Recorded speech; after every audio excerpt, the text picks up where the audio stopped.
Hello दोस्तों, मैं सचिन अरोड़ा एक बार फिर से आप सभी लोगों का स्वागत करता हूं अरोड़ा एजुकेटर के इस ऑफिशियल यूट्यूब प्लेटफॉर्म पे। So I hope you all are doing great. आप सब बहुत बढ़िया होंगे। तो अगेन आज के सेशन में हम लोग डिस्कस करेंगे IBPS RRB PO clerk computer awareness के बेस्ट 40 क्वेश्चंस पर। अभी तक हम लोग डे 1 से लेकर डे 8 तक लगातार बहुत बढ़िया क्वेश्चंस जो कि एग्जाम में पूछे जाते हैं वही लेवल के क्वेश्चंस डिस्कस कर रहे हैं। और आपने कमेंट करके मुझे बताया भी है कि सर कॉन्फिडेंस बहुत बढ़ रहा है। बस यही चाहिए कि एक बार आपका कॉन्फिडेंस लेवल अगर अप हो जाएगा, जितने क्वेश्चंस की आप मैक्सिमम प्रैक्टिस कर लेंगे उतना ही बेटर स्कोर कर पाएंगे एग्जाम में। तो अगेन आज के सेशन में पूरी कोशिश होनी चाहिए 35 प्लस क्वेश्चंस को सही करने की। कितने क्वेश्चंस आपने सही किए इस सेशन के बाद कमेंट करके जरूर बताइएगा। So let's get started guys. जानते हैं आज के सेशन में क्या है खास। सबसे पहले हम आपको यह भी बता दें कि अगर आप कंप्यूटर अवेयरनेस के किसी कोर्स की तलाश कर रहे हैं, IBPS RRB PO clerk, RBI assistant या किसी भी एग्जाम को लेकर आप सोच रहे थे कि एक बार बढ़िया कंप्यूटर का कोर्स ले लिया जाए, इन डेप्थ लेवल पे बेसिक से एडवांस लेवल तक पढ़ लिया जाए और कंप्यूटर में full out of full score ले आए, क्योंकि कंप्यूटर स्कोरिंग सब्जेक्ट है।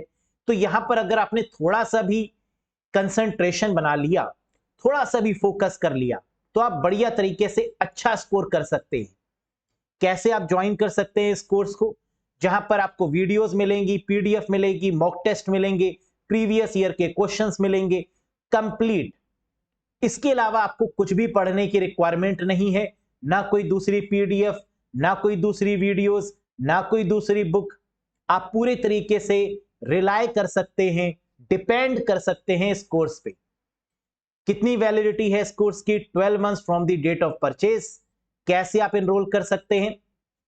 एनरोल करने के लिए आपको अरोड़ा एजुकेटर एप्लीकेशन को इंस्टॉल करना होगा गूगल प्ले स्टोर और आईओएस स्टोर की मदद से।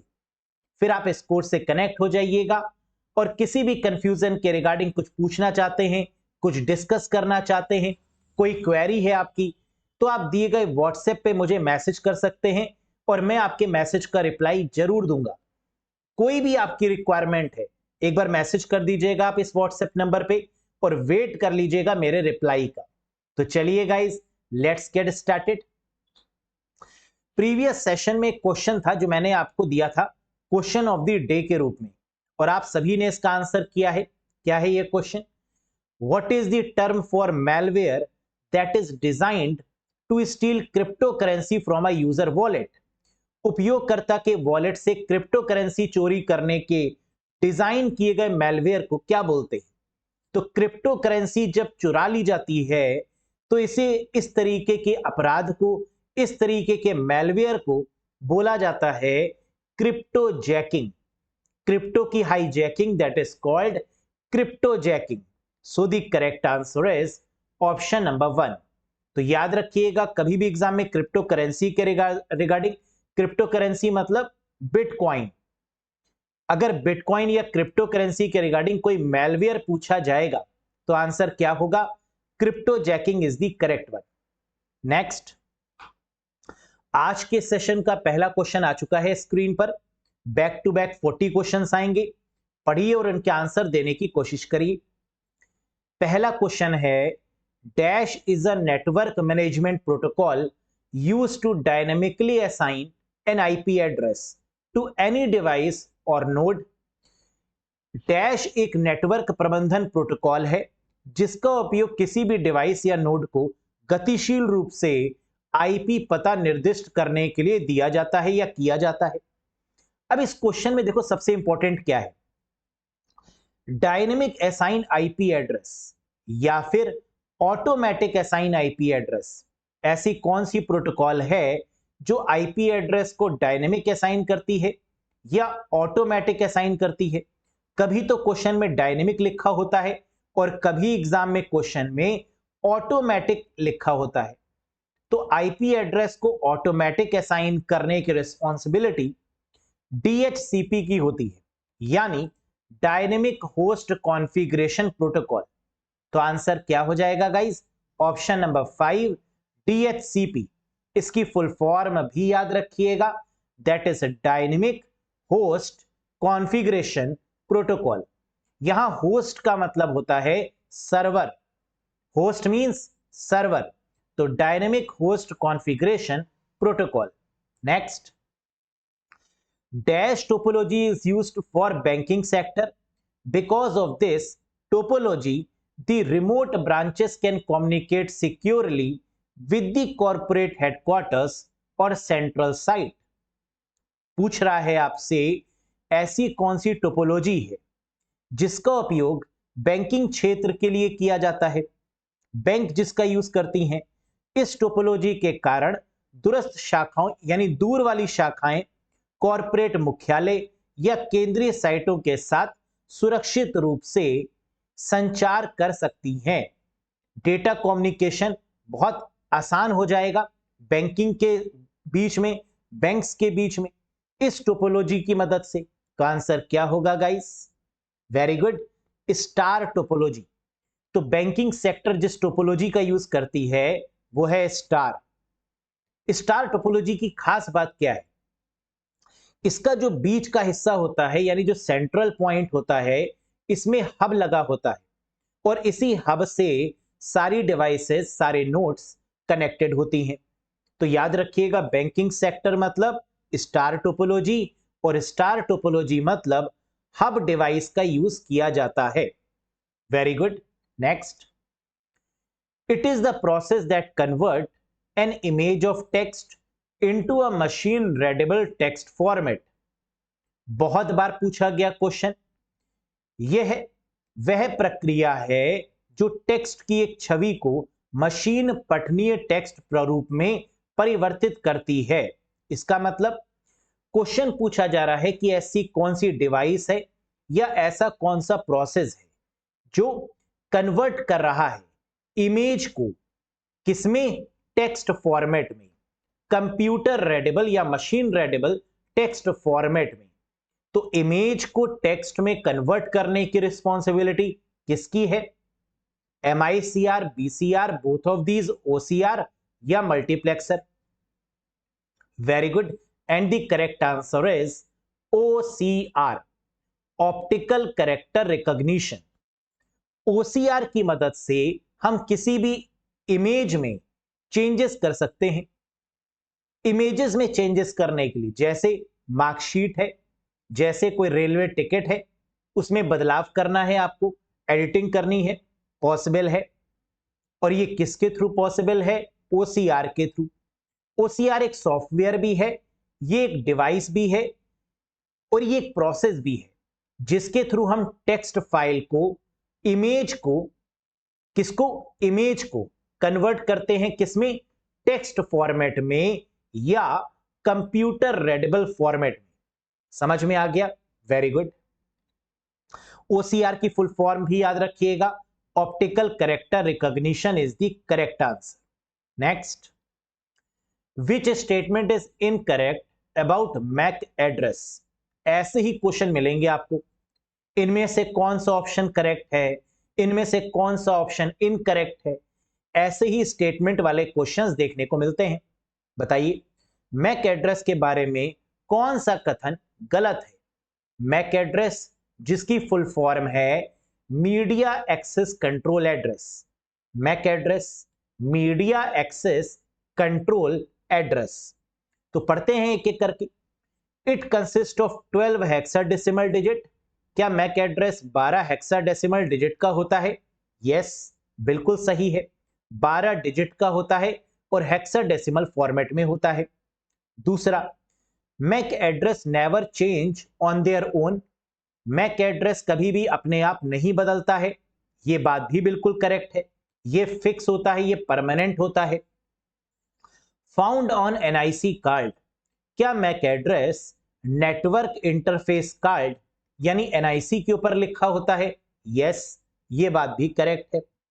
ARP is used to convert IP address into MAC address.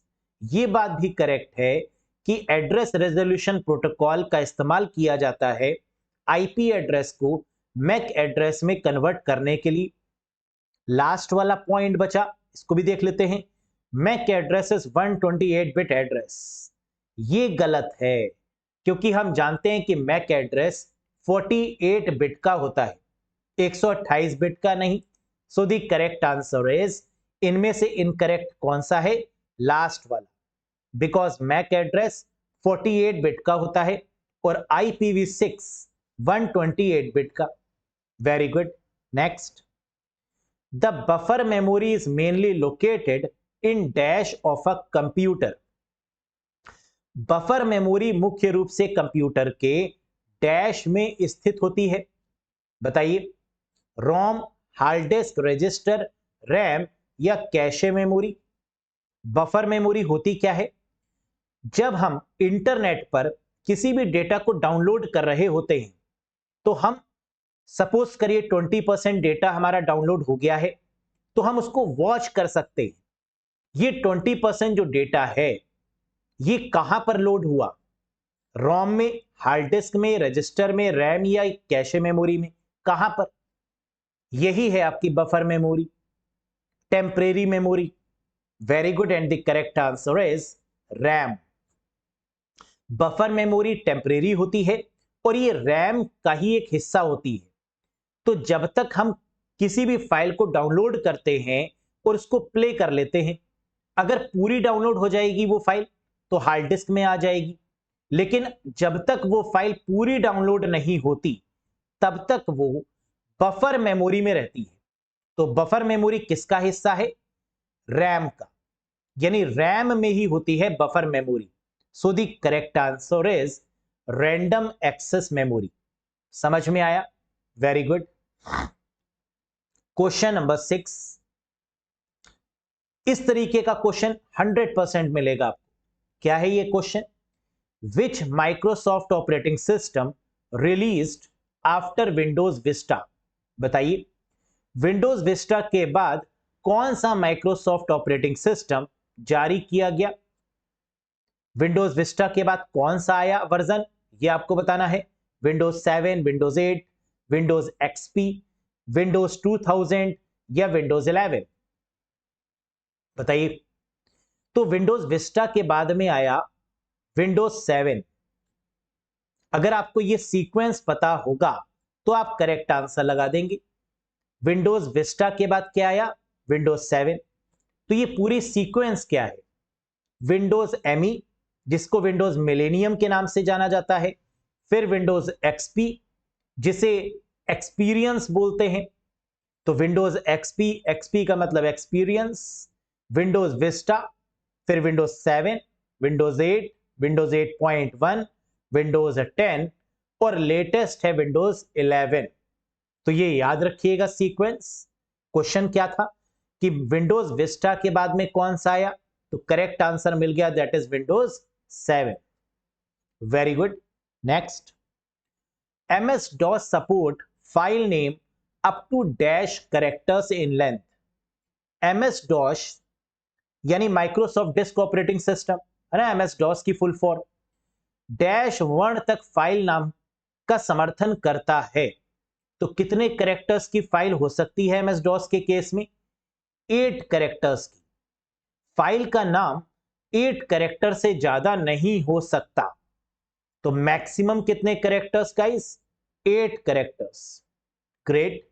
Next, Microsoft will continue to support Windows 10 until.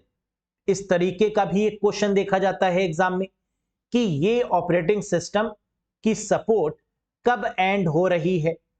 तो माइक्रोसॉफ्ट डैश तक विंडोज 10 का समर्थन जारी रखेगा, क्योंकि विंडोज 11 आ चुका है। जब भी कोई ऑपरेटिंग सिस्टम आता है, उसकी डिसकंटिन्यू करने की डेट भी रिलीज हो जाती है कि ये 10 साल तक चलेगा और उसके बाद इसको डिसकंटिन्यू कर लिया जाएगा, है ना, क्योंकि नए वर्जन आते रहते हैं, तो पुराने वाले वर्जन्स को एंड करते रहते हैं, डिसकंटिन्यू करते रहते हैं। तो विंडोज 10 कब तक कंटिन्यू रहेगा, ये आपको बताना है। और करेक्ट आंसर है 14 अक्टूबर 2025। 14 अक्टूबर 2025 तक विंडोज 10 आप इस्तेमाल कर सकते हैं। और इसके बाद ये मार्केट से डिसकंटिन्यू हो जाएगा। Next, which statement is incorrect among the given statement? दिए गए कथनों में से कौन सा कथन गलत है? और ऐसे क्वेश्चंस आपको बहुत मिलेंगे। Email is case sensitive, email introduced in year 1971, email founded by Ray Tomlinson, CC in email stands for carbon copy, या SMTP is used to send the mail। इनमें से कौन सा स्टेटमेंट गलत है गाइस? पहला, email is case sensitive. Case sensitive का मतलब कि ईमेल में जो चीज कैपिटल में लिखी जाती है वो कैपिटल में ही लिखी, जो चीज स्मॉल में लिखी जाती है उसको स्मॉल में ही लिखना है। क्या ऐसा होता है? नहीं, ईमेल में हम कुछ भी कैपिटल में लिख सकते हैं, कुछ भी स्मॉल में लिख सकते हैं। तो इसका मतलब ईमेल हमारी केस सेंसिटिव नहीं है। लेकिन यहां क्या दिया हुआ था? ईमेल इज केस सेंसिटिव, तो ये गलत हो गया स्टेटमेंट, दैट इज इनकरेक्ट। क्योंकि आपकी जो मेल आईडी है ना, जैसे arodaeducator@gmail.com, इसको हम कैपिटल में लिखें या स्मॉल में लिखें कोई फर्क नहीं पड़ेगा। तो इसका मतलब ये केस सेंसिटिव नहीं है। हम इसको अपर केस में भी लिख सकते हैं और लोअर केस में भी लिख सकते हैं। Next, email introduced in year 1971, ये बात बिल्कुल सही है। ईमेल 1971 में मिस्टर रे टॉमलिंसन जी के द्वारा इंट्रोड्यूस किया गया। सीसी का मतलब मेल में क्या है? कार्बन कॉपी, ये भी करेक्ट है। बीसीसी ब्लाइंड कार्बन कॉपी है। एसएमटीपी प्रोटोकॉल का यूज हम करते हैं मेल को सेंड करने के लिए, तो ये स्टेटमेंट भी वैलिड है। ठीक है, next, dash protocol is used for retrieving the email from the server. Server से ईमेल प्राप्त करने के लिए किस प्रोटोकॉल का उपयोग किया जाता है? Retrieve the mail, access the mail. Mail को एक्सेस करने के लिए हम किसका यूज करते हैं? POP3 का, फ्रॉम द सर्वर के केस में। अगर सर्वर से हमें रिट्रीव करना है तो हम किसका यूज करेंगे? POP3, यानी पोस्ट ऑफिस प्रोटोकॉल वर्जन 3 का। क्लियर है? Very good. Next, which is not the commonly used programming language for AI? AI का मतलब आर्टिफिशियल इंटेलिजेंस। AI के लिए आमतौर पर उपयोग की जाने वाली प्रोग्रामिंग भाषा कौन सी नहीं है? Which is not the commonly used, तो आर्टिफिशियल इंटेलिजेंस में यूज होने वाली प्रोग्रामिंग लैंग्वेज कौन सी नहीं है? प्रोलॉग, ये तो इस्तेमाल की जाती है, जिसकी फुल फॉर्म है programming in logic. Lisp, list processing, ये भी आर्टिफिशियल इंटेलिजेंस में यूज की जाती है रोबोट्स बनाने के लिए, AI डेवलप करने के लिए। पर्ल, ये नहीं है, ये आपकी AI लैंग्वेज में काउंट नहीं होती। जबकि जावास्क्रिप्ट का इस्तेमाल भी करते हैं AI के केस में। तो आंसर हमें मिल चुका है, that is Perl programming language. Next, Google recommendations are called. Google की रिकमेंडेशंस को क्या बुलाया जाता है? हम लोग देखते हैं कई बार गूगल में हम कुछ टाइप करते हैं, कुछ सर्च करते हैं, तो गूगल हमें रिकमेंड कर देता है कि आप ये सर्च कर रहे हैं। तो कई सारे कीवर्ड्स गूगल खुद रिकमेंड करता है, और इसकी जो रिकमेंडेशंस हैं उसे क्या बोलते हैं? AI, artificial intelligence, machine learning, data mining, data warehousing, या ऑल ऑफ दीज? बताइए। बिल्कुल सही, गूगल की जितनी भी रिकमेंडेशन या सजेशंस होती हैं इन्हें हम बोलते हैं AI, यानी ये भी आर्टिफिशियल इंटेलिजेंस का ही एक हिस्सा है। तो आंसर क्या हो जाएगा? Artificial intelligence. समझ गए ना? गूगल रिकमेंडेशन और सजेशन का मतलब क्या है? जब कुछ भी हम सर्च करते हैं तो कुछ कीवर्ड गूगल अपनी तरफ से दे देता है ना। कई बार स्पेलिंग मिस्टेक भी अगर हम कर देते हैं तो वो सही कर देता है कि आप ये सर्च कर रहे थे क्या, है ना। तो सजेशन और रिकमेंडेशन गूगल देता है, that is with the help of artificial intelligence. Next, what is the size of a sector on a hard disk? Hard disk पर सेक्टर का आकार क्या होता है? हमें यह पता है कि हार्ड डिस्क में जो डेटा है वो सेक्टर में स्टोर किया जाता है। तो जो मेमोरी है हार्ड डिस्क के पास वो क्या है? सेक्टर, क्योंकि डेटा कहां पर स्टोर किया जाता है? सेक्टर्स में। अब हमें बताना यह है कि सेक्टर का साइज कितना होता है, and the answer is 512 bytes, यानी ऑप्शन नंबर 3 ये होगा वैलिड आंसर। याद रखिएगा, फ्लॉपी डिस्क के केस में भी डेटा सेक्टर में स्टोर किया जाता है और हार्ड डिस्क में भी डेटा सेक्टर में ही स्टोर किया जाता है और सेक्टर का साइज 512 बाइट होता है। नेक्स्ट, कंप्रेस करता है ये सेक्टर में, है ना। तो ये मत सोचिएगा कि अगर बहुत ज्यादा डेटा है तो 512 बाइट में कैसे आ जाएगा, है ना। ये 0-1 के फॉर्मेट में सेक्टर में डेटा को अरेंज करता है, तो इसलिए मिलियंस बिलियंस ऑफ डेटा आ सकता है यहां पर, है ना। जितनी हार्ड डिस्क की स्पेस होगी वो पूरा ऑक्युपाई कर लिया जाएगा। ये है खास बात। क्वेश्चन नंबर 14 बताइए गाइस, क्या होगा इसका आंसर? Android is developed by a consortium of developers known as. Android को डेवलपर्स की एक संघ द्वारा विकसित किया गया है जिसे क्या कहा जाता है? एंड्रॉयड गूगल का प्रोडक्ट है। एंड्रॉयड ऑपरेटिंग सिस्टम किसने बनाया? गूगल कंपनी के द्वारा। लेकिन यहां पर बहुत सारी संस्था मिलकर, बहुत सारे लोगों ने मिलकर इसको डेवलप किया, है ना, जिसमें एक मेन नाम आता है एंडी रूबिन, एंड्रॉयड के फाउंडर। लेकिन यहां पर बहुत सारी कंपनीज हैं जिन्होंने मिलकर एंड्रॉयड को डेवलप किया हुआ है। उसे क्या बोलते हैं? दैट इज कॉल्ड ओहा, ओपन हैंडसेट अलायंस। बहुत सारी कंपनीज के मर्जर को, एक्विजिशन को एक साथ मिलकर काम करने को बोला जाता है ओपन हैंडसेट अलायंस। कई बार एग्जाम में यह भी पूछा जा सकता है कि ओहा की फुल फॉर्म एंड्रॉयड के रिस्पेक्ट में क्या है? तो आंसर है ओपन हैंडसेट अलायंस। ये ओपन हैंडसेट अलायंस क्यों कहा जाता है इसको? ओपन का मतलब कई सारी कंपनीज जो कि अपनी मर्जी से हैंडसेट यानी मोबाइल, अलायंस यानी डेवलप करने यानी इसकी ग्रोथ में सहायक हैं। तो ऐसी कंपनीज जो एंड्रॉयड को डेवलप करने में सहायक हैं, these are called as, this consortium is called as open handset alliance. Next, the public beta of iOS dash was released on 12th of July 2023. कह रहा है iOS dash, आपको यहां पर iOS का वर्जन बताना है कौन सा है, का सार्वजनिक बीटा 12 जुलाई 2023 को जारी किया गया था। तो अभी हाल ही में 12 जुलाई को एक अनाउंसमेंट हुई जिसमें iOS का कौन सा वर्जन बीटा फेज में लॉन्च किया गया है, रिलीज किया गया है। पता है आपको? पता होना चाहिए। याद रखिएगा, दिस इज iOS 17।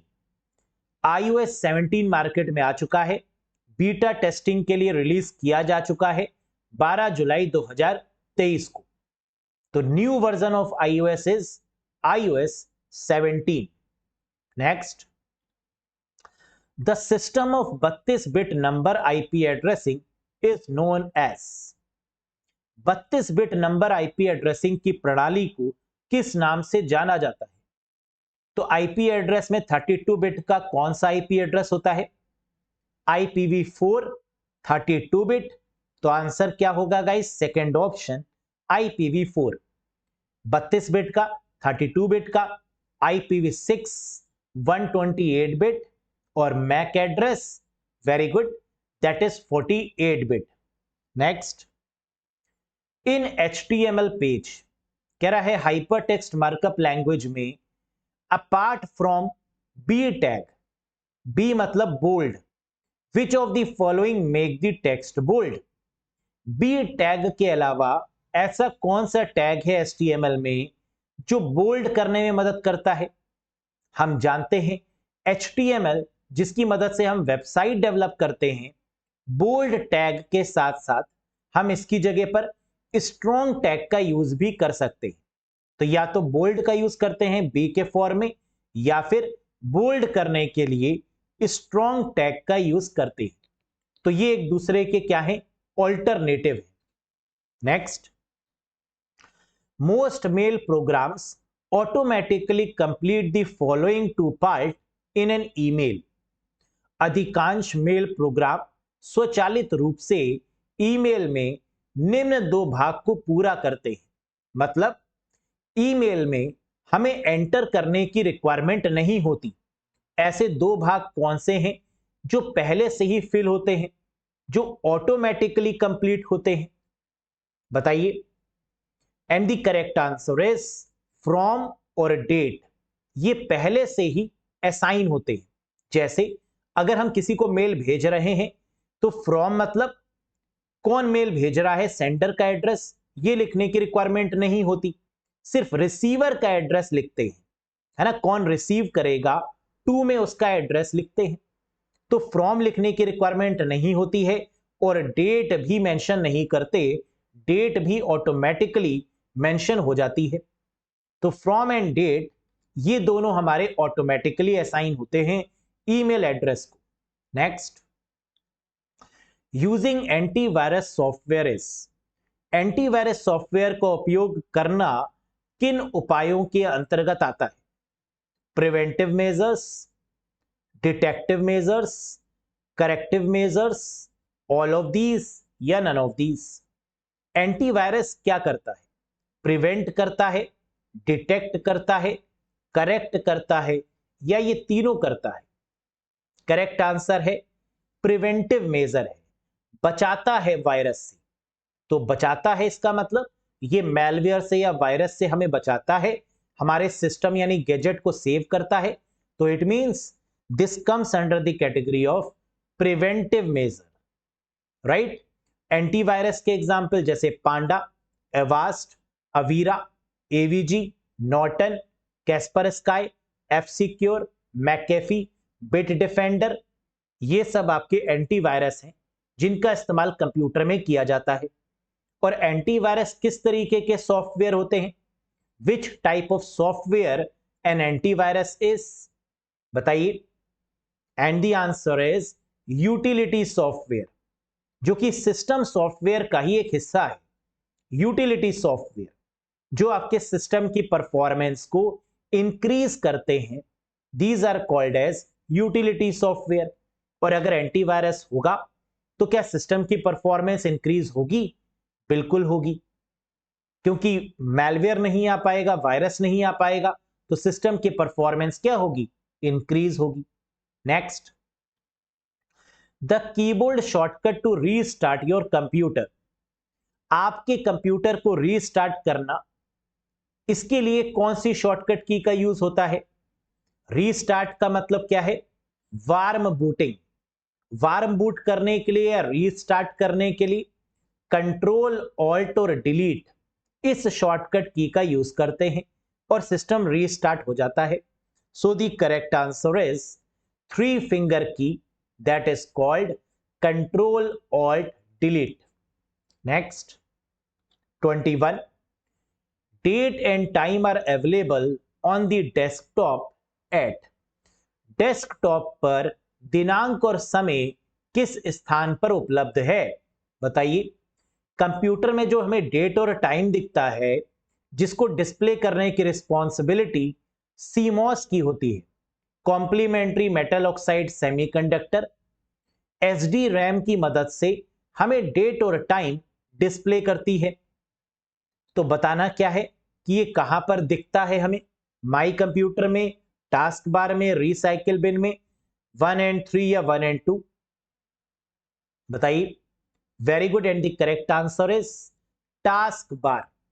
हमें नीचे की तरफ दिखता है, the below bar is called the taskbar, यानी option number second is the correct one.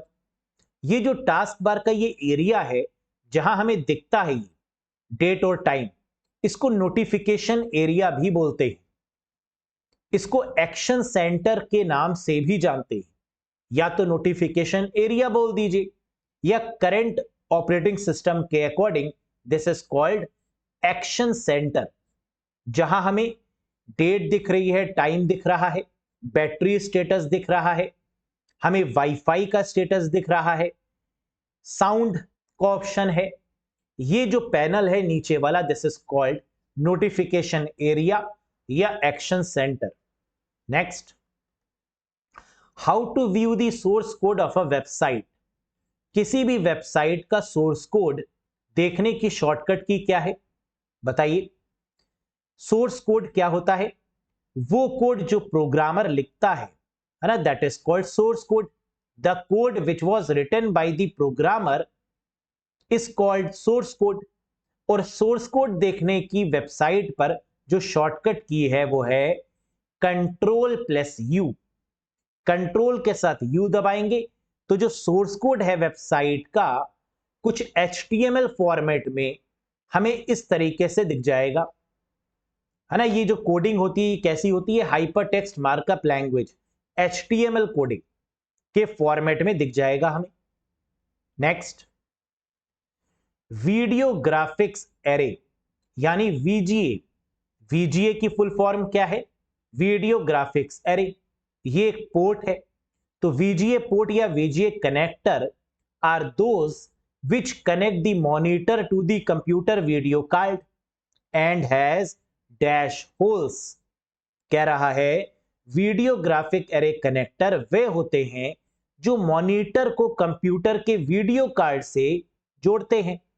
और इसमें कितने छेद होते हैं, कितने होल्स होते हैं या कितनी पिंस होती हैं? तो आंसर है 15 होल्स। तो VGA कनेक्टर या VGA कार्ड में या कह सकते हैं VGA पोर्ट में टोटल 15 होल्स होते हैं। आप देख सकते हैं 5 5 5 15। Next, while dash data transfer from the customer's machine to the server। जबकि डैश डेटा ग्राहक की मशीन से सर्वर में स्थानांतरित होता है। बताइए मुझे, मशीन यानी कंप्यूटर से सर्वर, मशीन यानी client to the server, client से सर्वर में डेटा का ट्रांसफर होना क्या कहलाता है? जब आप सर्वर मतलब व्हाट्सएप पे, फेसबुक पे, इंस्टा पे कोई भी इमेज लगाते हैं, कोई भी वीडियो डालते हैं, तो ये क्या कहते हैं? फॉरवर्डिंग, डाउनलोडिंग, अपलोडिंग, ब्राउजिंग या ऑल ऑफ दिस? बिल्कुल, सर्वर पर जाने का मतलब अपलोड होना, यानी यहां पर आंसर क्या होगा गाइस? अपलोडिंग। और सर्वर से कंप्यूटर पर आने का मतलब, सर्वर से क्लाइंट पर आने का मतलब, या सर्वर से मशीन पर आने का मतलब डाउनलोडिंग होता है। और अपलोडिंग और डाउनलोडिंग करने में कौन सी प्रोटोकॉल मदद करती है, बताइएगा। विच protocol is used for uploading and downloading purpose? Very good, that is FTP, file transfer protocol is used for uploading and downloading purpose. बहुत बढ़िया। Next, which of the following option of print setting is used to choose any specific pages in MS Word 365? MS Word 365 में केवल विशिष्ट पेजों को चुनने के लिए प्रिंट सेटिंग्स के निम्नलिखित में से किस विकल्प का उपयोग किया जाता है? तो अगर हमें सेटिंग्स में कुछ स्पेसिफिक पेज ही चुनने हैं प्रिंट के लिए, तो हम किसका यूज करेंगे? कस्टमाइज का। हम इसको कस्टम करेंगे, कस्टमाइज करेंगे। तो करेक्ट आंसर है कस्टम प्रिंट, यानी option number 4 is the valid one. Next, dash cookies track you and expose your privacy. ऐसी कौन सी कुकीज हैं जो आपको ट्रैक करती हैं और आपकी गोपनीयता को उजागर करती हैं? बताइए, ऐसी कौन सी कुकीज हैं जो आपको ट्रैक करती हैं और आपको एक्सपोज करती हैं, आपकी प्राइवेसी को एक्सपोज करती हैं? तो these type of cookies are called third party cookies, यानी करेक्ट आंसर होगा option number 1, third party cookies, जो आपको देख रही होती हैं, जो आपकी एक्टिविटीज पर निगरानी रख रही होती हैं, that is called third party. अब ये होता क्या है? जरा मुझे कुछ क्वेश्चन के आंसर्स बताइए। पहला क्वेश्चन, कुकीज का मकसद क्या है? What is the motive of cookies? क्या करती हैं कुकीज? आंसर है, कुकीज का मेन मोटिव होता है कि जो भी हम वेबसाइट पर करते हैं उन्हें ट्रैक किया जाए, हमारे यूजर नेम और पासवर्ड को होल्ड किया जाए, जो भी हम एक्टिविटी वेबसाइट पर कर रहे हैं वहां पर कितने समय रुके, किस पर क्लिक किया, ये सब चीजें रिकॉर्ड करने की रिस्पॉन्सिबिलिटी कुकीज की होती है। दूसरा क्वेश्चन, कुकीज सेंड कौन करता है? कुकीज सेंड कौन करता है हमें? तो आंसर है सर्वर। और कुकीज स्टोर कहां पर होती हैं? तीसरा क्वेश्चन, ऐसी कौन सी जगह है जहां पर कुकीज को स्टोर किया जाता है? सेंड करता है सर्वर, स्टोर होती हैं ब्राउजर में यानी क्लाइंट में। ठीक। फोर्थ क्वेश्चन, ये बताइए कि कुकीज जो है वो क्या एक्सपायर भी हो जाती है?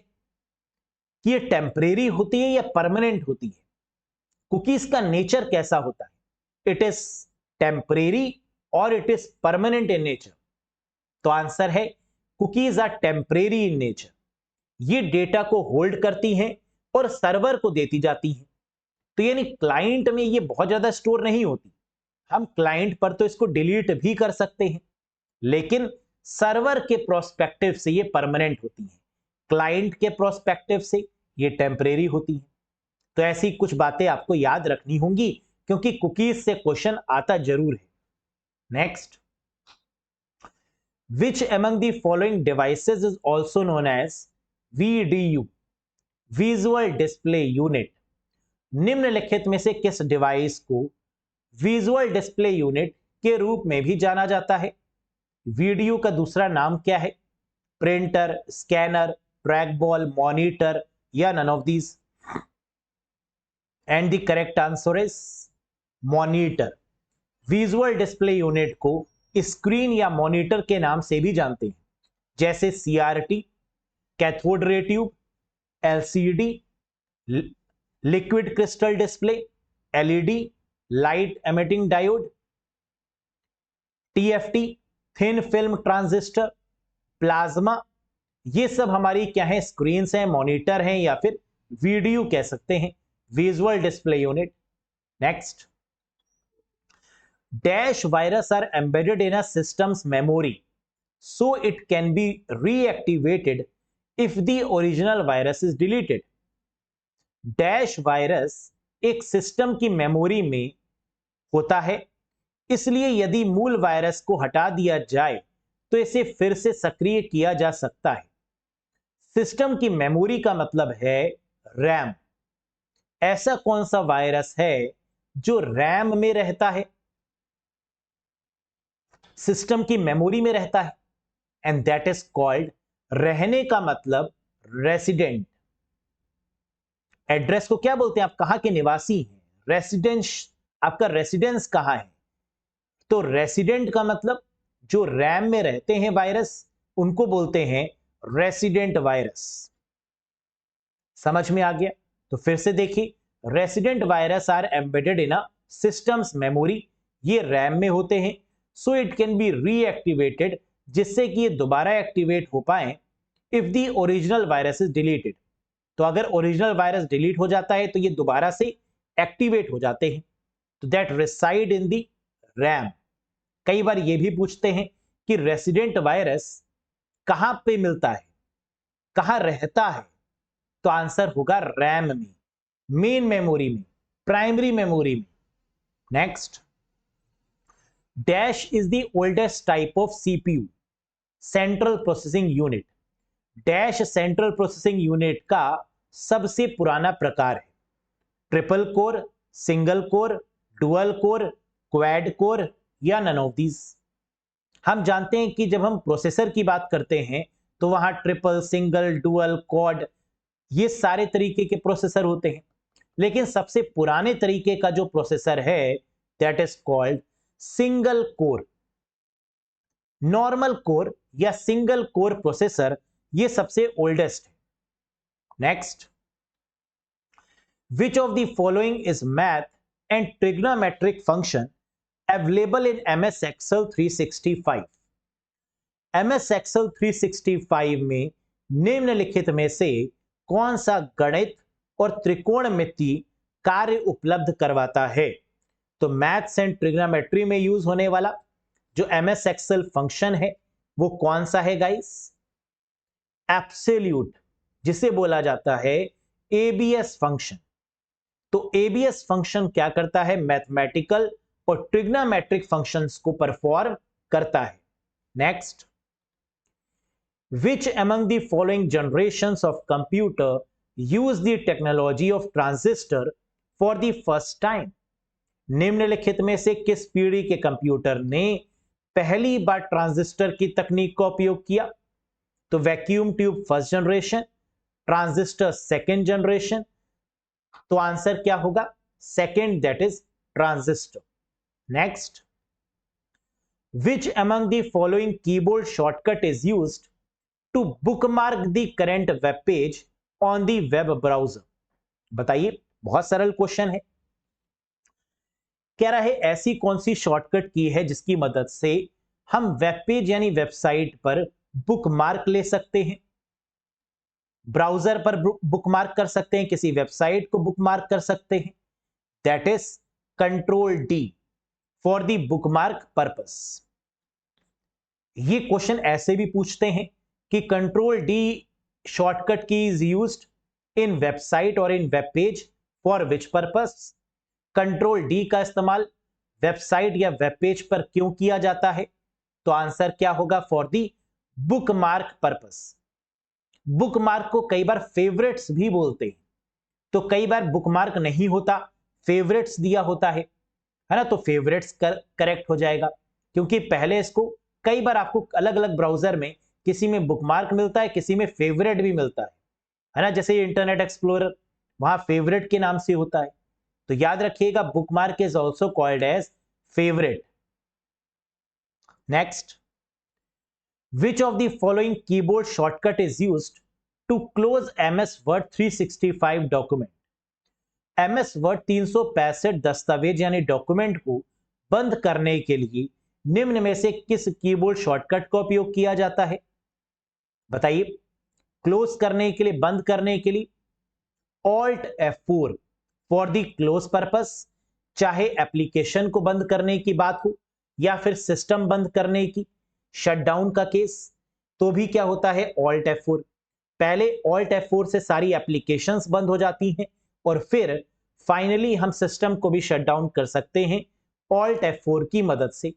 Next, which among the following ports is also called as mouse port? निम्नलिखित में से किस पोर्ट को माउस पोर्ट के नाम से भी जाना जाता है? Video graphics array, high definition media interface HDMI, FireWire, PS2 या SATA? क्या होगा करेक्ट आंसर? माउस पोर्ट अब तो USB पोर्ट है। अब जो माउस और कीबोर्ड के लिए जो पोर्ट यूज होता है नॉर्मल कंप्यूटर्स में, वो यूनिवर्सल सीरियल बस है, लेकिन पहले के समय में माउस के लिए और कीबोर्ड के लिए PS2 पोर्ट का यूज किया जाता था। सो the correct answer is PS2, this one. तो जो आपको ब्लू कलर का दिख रहा है ये कीबोर्ड के लिए होता था, और जो ग्रीन कलर का दिख रहा है ये माउस के लिए होता था। तो कई बार ये क्वेश्चन भी एग्जाम में आता है कि किस कलर का PS2 पोर्ट किस लिए यूज होता है। जैसे अगर ब्लू लिखा हो तो आंसर क्या आएगा? कीबोर्ड, और अगर ग्रीन लिखा हो तो आंसर क्या आएगा? माउस। क्लियर है? PS2 की फुल फॉर्म क्या है? PS2 means play station 2। P means play, S means station and PS2 means play station 2। Clear? Very good. Dash was a Trojan released in year 2000 which was used in the world's most damaging cyber attack. Dash वर्ष 2000 में जारी किया गया एक Trojan था, Trojan horse. Trojan horse कौन सा होता है? वही that pretend to be useful, but actually not, जो अपने आप को बड़ा शरीफ दिखाता है ना, जो प्रिटेंड करता है बहुत वफादार, लेकिन होता नहीं है, जिसका उपयोग दुनिया के सबसे विनाशकारी साइबर हमले में किया गया था। ऐसा कौन सा ट्रोजन हॉर्स है जो 2000 ईयर में बनाया गया और जिसका इस्तेमाल दुनिया के सबसे विनाशकारी साइबर हमले में किया गया? क्या नाम है इसका? Worm, DDoS, I love you, creeper या ब्रेन? बहुत फेमस क्वेश्चन है and the correct answer is I love you, यानी third is the correct one. तो अगर आपको किसी से ये बुलवाना है ना, तो आप ये क्वेश्चन भी पूछ सकते हैं उससे, है ना, क्वेश्चन का आंसर भी मिल जाएगा और आप अपने मिशन में भी कामयाब हो जाएंगे, है ना। याद रखिएगा, ये बहुत ही फेमस क्वेश्चन भी है गाइस। ईयर याद रखिएगा, 2000 में इसको रिलीज किया गया है। और ये आई लव यू जो है, ये क्या है? ये ट्रोजन है। तो ये भी क्वेश्चन आता है कि आई love you is a type of a, तो आंसर होगा ट्रोजन हॉर्स, है ना। तो कई सारे तरीकों से इस क्वेश्चन को एग्जाम में पूछते हैं। Next, which of the following is a valid binary number? इस क्वेश्चन में अक्सर कैंडिडेट कंफ्यूज होते हैं, क्यों? जरा देखिएगा, निम्नलिखित में से कौन सा वैध बाइनरी नंबर है? पहला ऑप्शन 11021, ये तो होगा नहीं, क्योंकि बाइनरी नंबर्स हमेशा 0 और 1 के फॉर्मेट में होते हैं, तो पहला हो नहीं सकता। दूसरा 10101, ये हो सकता है क्योंकि ये 10 के फॉर्मेट में है। तीसरा है 12345, ये भी नहीं होगा।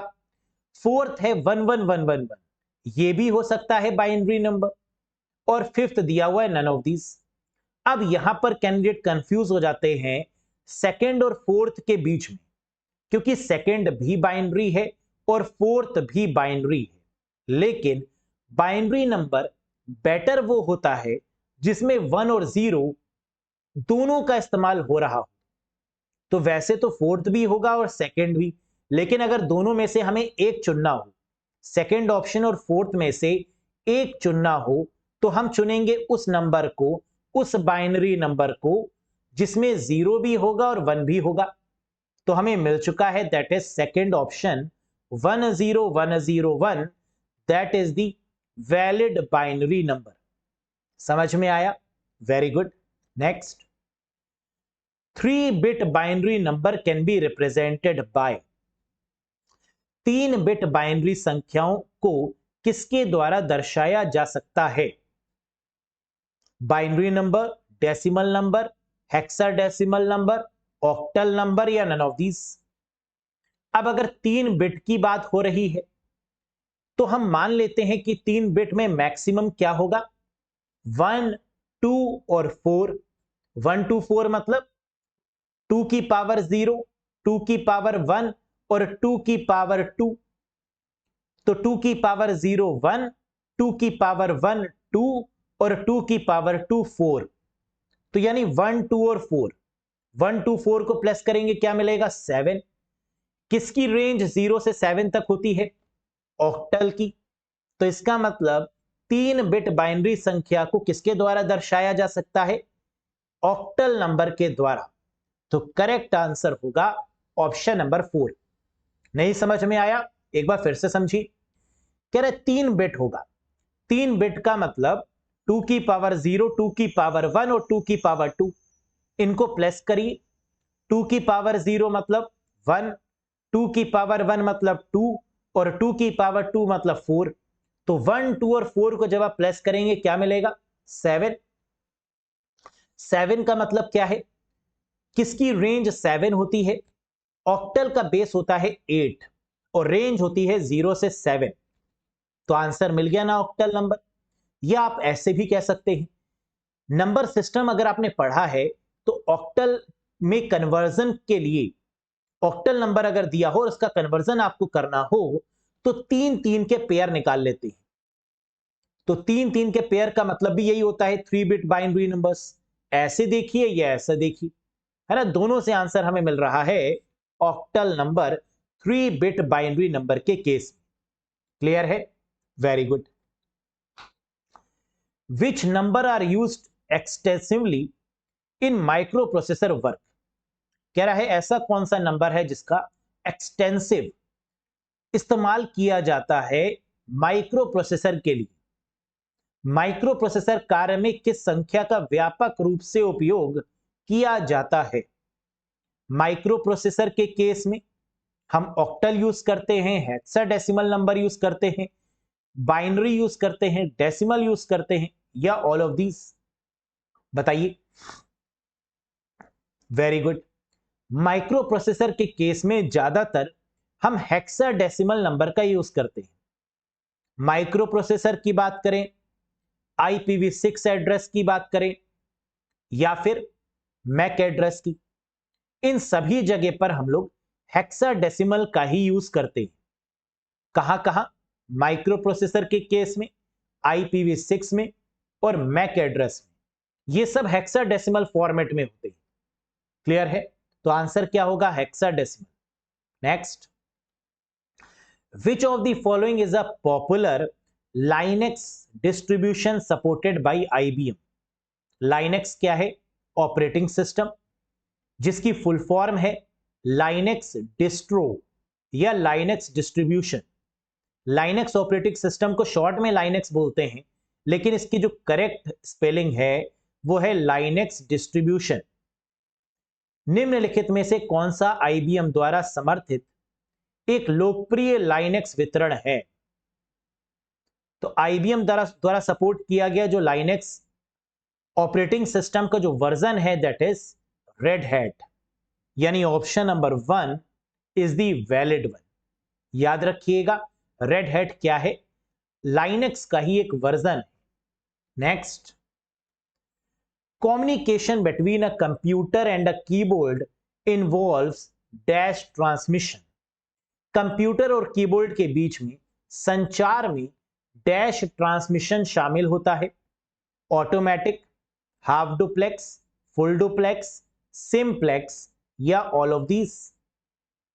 कीबोर्ड और कंप्यूटर के बीच में जो कम्युनिकेशन है, या कीबोर्ड और मॉनिटर के बीच में जो कम्युनिकेशन है, ये एक तरफा है।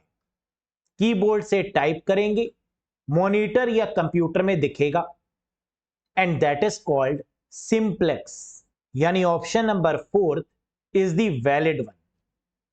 सिंप्लेक्स मतलब एक डायरेक्शन में, हाफ डुप्लेक्स मतलब दोनों तरफ send and receive, but at a single time period, एक समय पे। और जबकि फुल डुप्लेक्स का मतलब telephone, video conferencing, both and simultaneously, send भी करेंगे, रिसीव भी करेंगे at the same time period, है, that is called full duplex mode of communication. समझ में आया? Simplex, half duplex, full duplex OSI model के फिजिकल लेयर में इनको काउंट किया जाता है ना। तो OSI मॉडल, TCP/IP मॉडल, ये अच्छे से पढ़िएगा। नेटवर्किंग में यहां से बहुत सारे क्वेश्चंस बनते हैं। OSI मॉडल और TCP/IP मॉडल, है ना, ये दोनों ही मॉडल से एग्जाम में क्वेश्चन 2-3 क्वेश्चन तक पूछ लिए जाते हैं, है ना। तो स्कोरिंग है ये पोर्शन। क्लियर है? समझ में आ गया? तो आउट ऑफ 40 आपने कितना स्कोर किया बताइएगा मुझे। साथ ही साथ क्वेश्चन ऑफ द डे, आज का क्वेश्चन है जिसका आंसर आपको कमेंट बॉक्स में देना है, वो ये रहा। Which is default search engine for Windows XP? Windows XP के लिए डिफॉल्ट जो सर्च इंजन है वो कौन सा है? जब हम लोग विंडोज XP का इस्तेमाल करते थे, विंडोज XP ऑपरेटिंग सिस्टम का, तो उसमें जो डिफॉल्ट सर्च इंजन देखने को मिलता था वो कौन सा था guys? Google, Bing, Yahoo, MSN या रेडिफ? बताइएगा मुझे कमेंट करके। आंसर देंगे अगले सेशन में। आप ट्राई करिए कमेंट में और मुझे बताइए क्या आपको लगता है करेक्ट आंसर क्या होगा। गूगल मत करिएगा, बिना गूगल के बताइए। कैसा लगा आपको यह सेशन, एक बार लाइक करके बताइएगा। किसी भी क्वेश्चन में कोई भी डाउट है तो कमेंट कर दीजिएगा कि सर ये डाउट लग रहा है इस क्वेश्चन में, एक्सप्लेन कर दीजिए, तो मैं आपको एक्सप्लेन कर दूंगा वहीं पर ही या अगले वीडियो में। चैनल पर नए हो तो सब्सक्राइब जरूर करिएगा, और अगर आप कंप्यूटर को बेसिक लेवल से पढ़ना चाहते हैं एडवांस लेवल तक, थ्योरी के प्रोस्पेक्टिव से, concept wise, topic wise, complete previous year के questions, most expected questions, theory wise, तो आप इस कोर्स से कनेक्ट कर सकते हैं। बेस्ट कोर्स है जो आपको एक कॉन्फिडेंस देगा full out of full score करने का। और कंप्यूटर जैसे सब्जेक्ट में ये कॉन्फिडेंस होना बहुत जरूरी है। तो मुझे उम्मीद है कि आप बेटर परफॉर्म करेंगे एग्जाम में अपने फुल जोश के साथ, हाई जोश के साथ। और थैंक यू जरूर बोलेंगे कि sir thank you very much, जो आपने पढ़ाया था वो सब कुछ आया। फीडबैक जरूर देंगे अपना, राइट? तो बताइएगा मुझे कमेंट सेक्शन में कि ये सेशन आपको कैसा लगा गाइस। बहुत जल्द मिलेंगे नेक्स्ट सेशन में कुछ और बढ़िया लेवल के क्वेश्चंस के साथ। Till then bye bye and take care. Thank you very much.